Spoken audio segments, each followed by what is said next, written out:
In 2017, I was teaching a short course on civic ecology at Beijing Normal University. My host wanted to show me examples of civic ecology, or urban stewardship. So we visited the community garden at Friends of Nature Gaia Nature School. Given the modest garden, I had no idea that Friends of Nature was the oldest, most influential, and probably the most adaptive environmental NGO in China.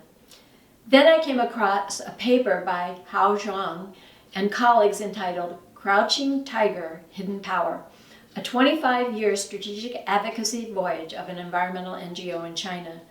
To build its hidden power, Friends of Nature has repeatedly leapt forward to take advantage of windows of opportunity.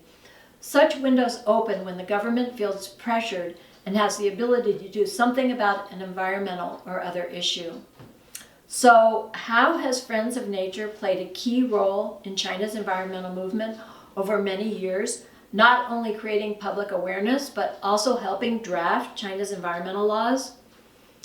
Friends of Nature's history dates back to 1994, when it was first registered as an environmental NGO. Early on, it tried to raise awareness of logging that threatened the gray snub-nosed monkey and of illegal poaching of the Tibetan antelope.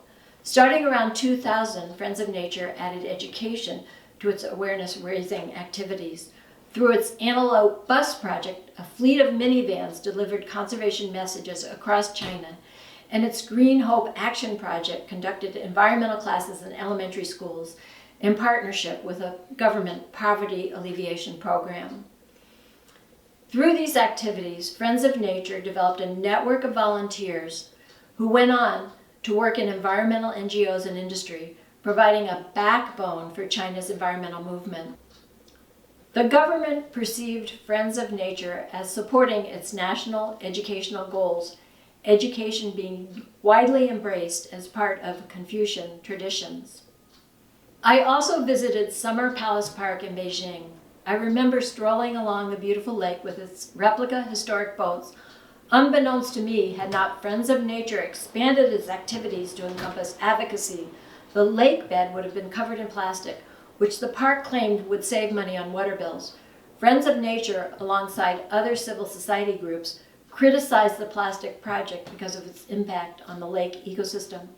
In response, China's Environmental Protection Agency held the country's first public environmental hearing. The NGO's advocacy led to the park abandoning the plastic cover scheme. Do you remember the 2008 Olympics in Beijing and how China launched its image as a modern, environmentally conscious country to the world? But in order to establish this image, China needed to clean up its terribly polluted cities.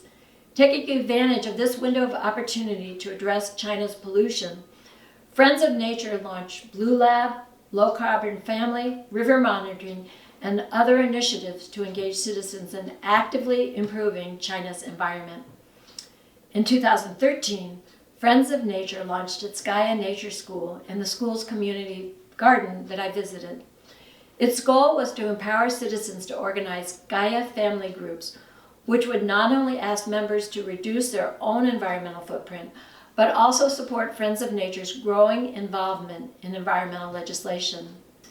When China revised its environmental protection law in 2014, Friends of Nature was part of a coalition of NGOs, scholars, media, and government officials that fought against a provision allowing only one government-organized NGO to initiate public interest lawsuits.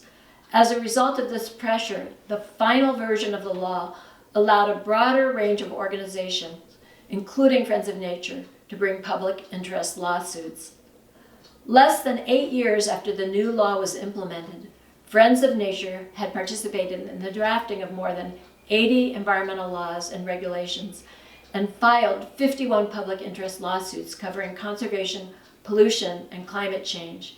Its Green Peacock case to protect endangered wildlife before environmental damage occurs was listed among the most influential cases of 2021 during the World Judicial Conference on the Environment. Through such efforts, Friends of Nature has helped drive environmental policy in China and even globally.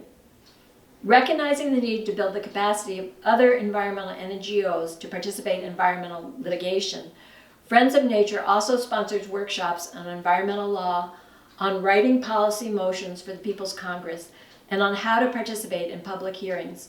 In this way, Friends of Nature has helped strengthen the coalition of advocacy organizations in China. Over the last 30 years, Friends of Nature has demonstrated a remarkable trajectory from environmental awareness and education to the country's leading environmental litigation and policy advocacy organization. Its adaptability has allowed it to leap forward and take advantage of policy windows of opportunity.